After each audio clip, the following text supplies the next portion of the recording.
Okay guys, what we've got here today, this is a Yamaha Grizzly 450, it's an '08 model. First thing we're going to do is prepare this bike for dielectric greasing. We're going to start by removing the seat, the front rack, and some of the side plastic so you can get to all your connections.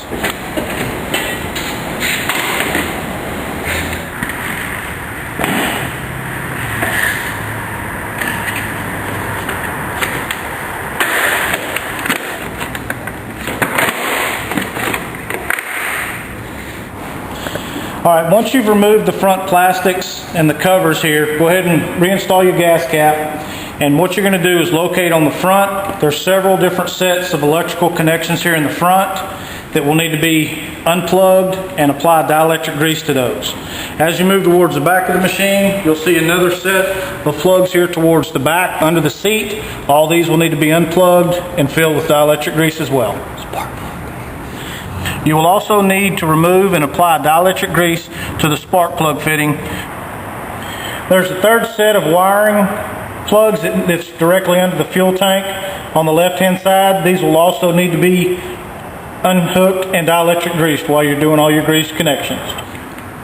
Alright, in order to do some of the work you need to do on the front end here, like removing the front belt exhaust and trimming this plastic, it's necessary to loosen the plastics, the front plastics from the fender and the frame so that this can be lifted up to make clearance for your trimming. Okay, one of the things we're ready to do now is remove the front belt intake. It has to be loosened from the engine. There's a hose type clamp on it and there's a clip that's directly in the center under the front plastics. Once those are removed, this piece can be pulled out to make room for your new fittings. We're at the back of the bike now. This is the factory belt exhaust. Now what we're going to do is there's a hose type connection at the back of the engine and there's two clamps at the top of the frame. Once those are removed, this piece can be pulled out and removed. Alright, now that we've lifted the front plastics up, the step that we're going to do next is to remove some of this plastic at the bottom of this front cavity. This will allow you room to run your connections up through here. You want to be very careful. There are some hoses and wires under here. That's the reason that we've lifted this up, to get the proper clearance as to not damage any of those components. After you've cut the plastic, you want to take a Dremel tool or something to smooth these edges off so that this is smooth and won't catch on any of your hoses that are going to run through this. Alright, once you've removed this bottom piece and trimmed it out, you'll notice that you'll open up access to another plug. This one's for the fan. Go ahead and disconnect, add dielectric grease to this plug connection. Alright, your kit is going to be provided with a bellow kit and a T-connection. What we're going to do with this is combine some of the vent connections. The first of which comes from the front differential. This is a vent that runs to the front, and there's another one that we're going to join together that you'll find on the factory airbox connection. You'll remove this, and we're going to provide you with some hose and hose menders. What will happen here is you'll make this connection. This line will be routed up to the front to where they'll be tied together. This is the one, this vent here goes to the rear differential. Alright, once your bellow is installed, by connecting those two hoses together, you're going to take this piece and stuff it into a safe location under the instrument pod. The bellow is installed to allow for expansion and contraction of the air coming out of those differentials. This way it's a closed system and you will not get water into those through these vent connections. Alright guys, one of the things we're going to do is lengthen your factory carburetor vent hose. It's right directly under the fuel tank on the left hand side. It's a short black hose here.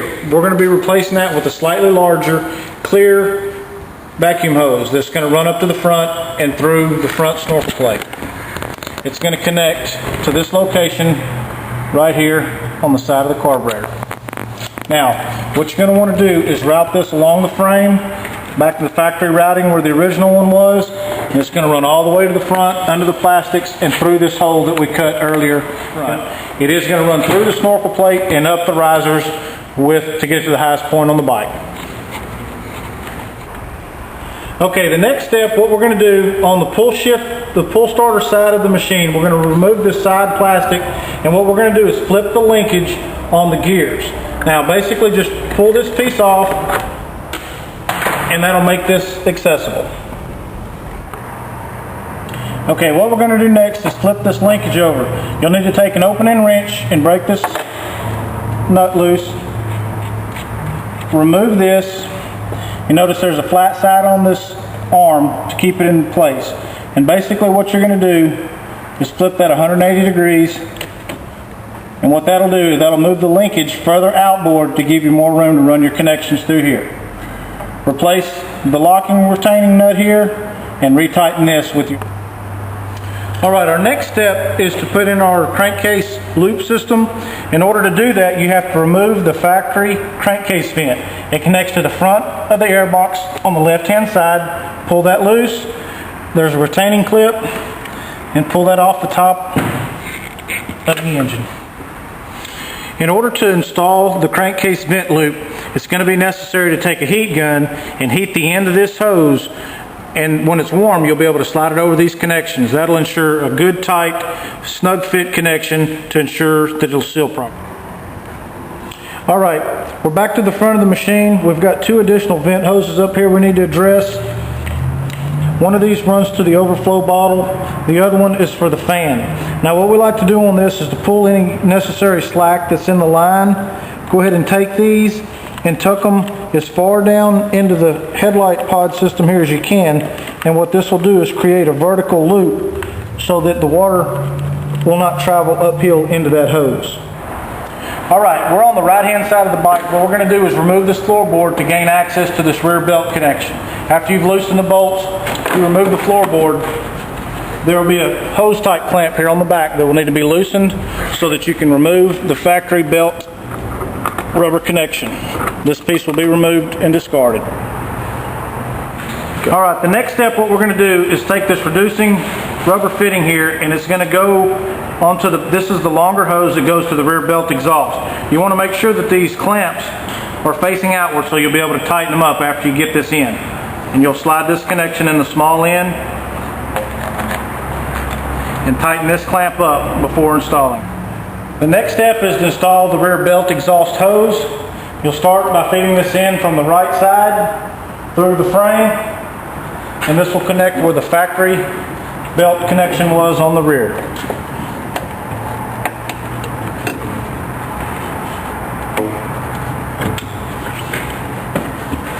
Once that's in place, press it tight and tighten your clamp. Alright, what we're starting to do now is route this hose that we just installed. There's a section right here above the shifting linkage that allows a cavity for that to come through. What you're going to do is let's temporarily move our crankcase vent loop out of the way. You'll pull this through and it'll route directly behind the linkage and up through this area right here.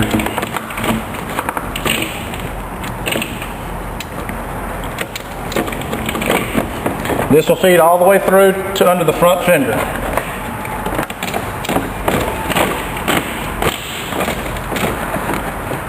Once we get everything in place, we'll replace this in the correct location.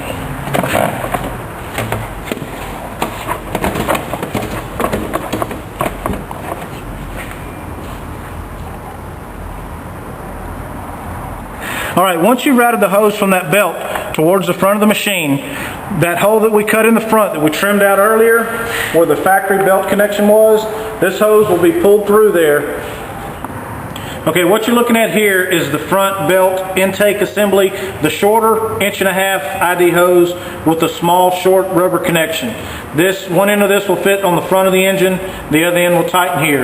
Again, be sure that you face the clamps outward so that you can get to them with either a ratchet on those hex head bolts or a flathead screwdriver.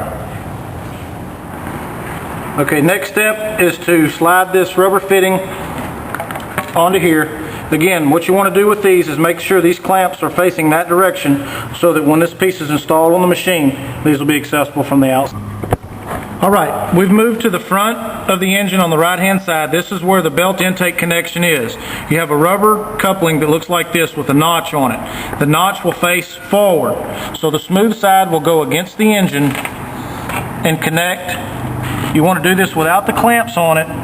You have to kind of stretch this out to get it on. Once this is connected, you'll come back with your hose clamp. Alright, once the rubber fern core coupling is installed, you'll want to put your hose clamp on to where the clamp is towards the outside and you can tighten it. We'll come back and slide the hose in and make this connection in a minute. Okay, it's now time to install the front belt intake connection. You're going to take this open end of the hose and run it under this frame member in the front of the engine and directly towards the other side. We'll go to the other side in a few minutes and show you the routing. But we've loosely connected a hose clamp here. This will slide in and make a connection and then be... All right, we've moved to the left side of the four-wheeler now. Running under the frame is where we routed this open into this hose. There's a spot right here that this will tuck in real nicely around the frame and the radiator hose. You need to take the open end of this and feed it up into that opening that we made directly under the rack plate on the front here. And when you do that, you'll pull this tightly. We'll come back and secure this in a few minutes. Okay. All right, this is the front hose intake. What we're going to want to do is tuck this behind the inner fender, and you're going to take and pull this up. You can see the other hose that we ran from the back, and directly above that is the frame member. What we're going to do later on is take a long zip tie, wrap it around the frame and these two hoses to hold those up high and secure.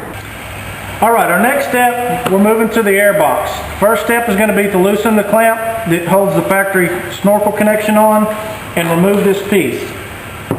What we're going to do is mark and cut 2 notches halfway through the depth of this piece of plastic. Now we're going to do it on opposite sides from one another. It doesn't really matter which 2 sides, as long as the 2 notches are opposite from one another.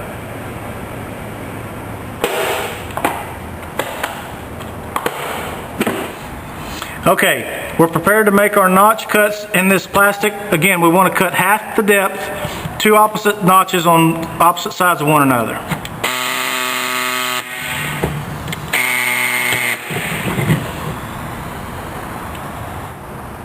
All right, now that we've trimmed the notches in our air box, we've reinstalled the lid onto the air box.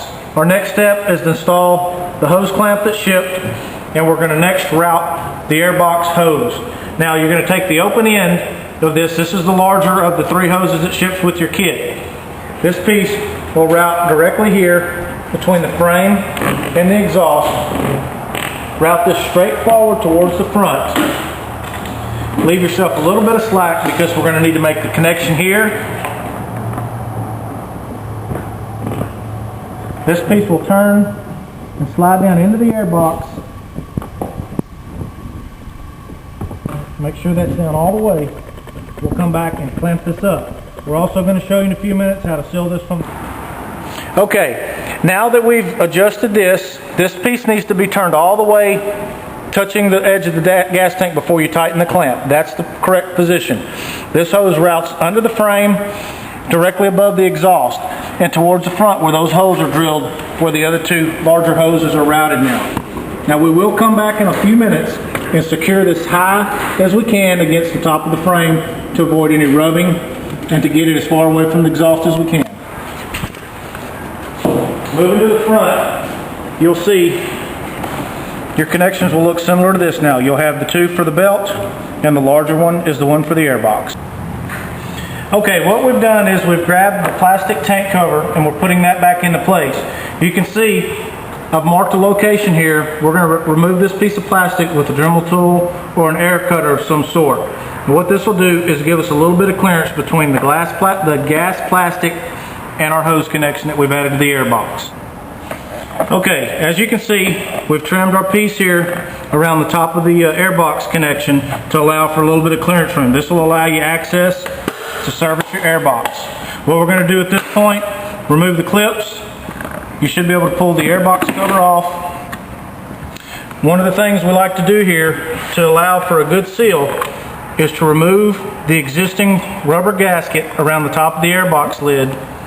And what we're going to do is take a black silicone sealant and seal around this air box connection that we've made and entirely around the lip.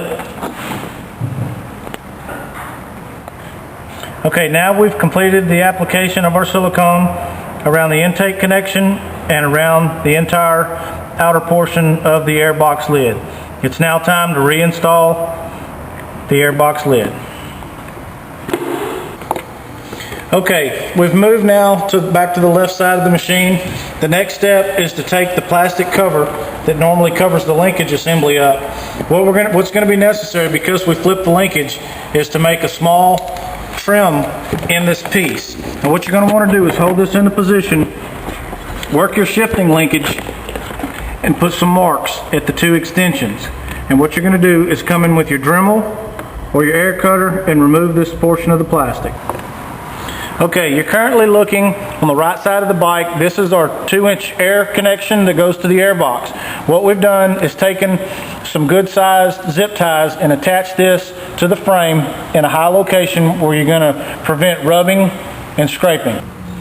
All right, now that we've trimmed our piece that goes around the shifting linkage, we're going to reinstall this piece, and you'll notice that this has been trimmed in such a way to give you clearance in all shifting positions, including all the way back to park and all the way forward to the other gears. Go ahead and reinstall this piece now. What we've done next is we've added some zip ties to these different hose locations. We're looking on the left hand side directly above the pull starter. You can see that we've added a few of these to secure the crankcase vent as well as the belt hose that's coming to the front. Now, several places under here you can get this up and attach it to the frame to hold this up securely. Now what we've tried to do is tuck this in a clear location to where most of this is hidden and going to be out of sight. Okay, the next step is going to be to go ahead and reattach all your connections to your plastic side panels. We're going to go ahead and install the seat. There is a chance that you may need to take and give this a little bit of forward pressure from the back to snap the seat in. Now once we've got all these plastics put back on, we're going to move to the front and finish up the installation. Alright, to begin your snorkel installation, first locate the snorkel plate that comes in your box. The first step is, before you disassemble anything, is to take this plate. It's going to slide back towards these wells and make sure that the plate stays flat on the rack. That'll be the correct location. What you're going to do is take your marker and mark these 3 locations and the center hole for the vent hose so that you can connect your snorkels through there.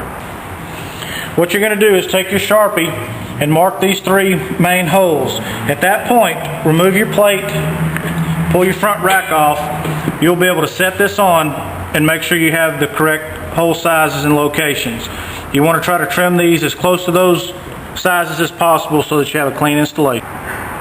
Alright, our next step is going to be to connect our threaded hose connections with a hose clamp here. What this is going to do is slide down in completely into the hose, and you'll tighten this connection.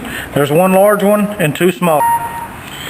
We do provide you with a little bit of extra length on these hoses. We've cut these back, trimmed them back. Depending on your routing, you may have an extra inch or 2 of hose on these. So we have adjusted these back a little bit before putting our threaded hose connections on it. After we marked our front plate, we used a 1 7/8 inch hole saw for these 2 small bore holes in the back, and this is a 2.5 inch hole saw. If you have those available, you'll see how clean and nice of a round circle you get by using a The next step is going to be to reinstall our front hood. First, locate your carburetor vent, feed that through your small hole that you drilled. As you lower this down, you'll be able to line up the larger connections and to reinstall this. Once you've reinstalled the front hood and pulled your connections through, you'll need to install these backing rings. These will go on the back side of the plate and provide back support when you tighten the risers up. Our next step is going to be to install our front rack plate. Go ahead and pull your carburetor vent through the slot that's provided in the center. Slide this down into place. Take your self-tapping screws and screw this down into the location that you marked earlier. You want to adjust those backing nuts so that when you pull these through, you'll have 4 to 5 threads sticking above the plate. That'll give you plenty to thread the risers into. Once you've done that, the 90s can be removed from the risers, and this will thread down till it snugs up tight.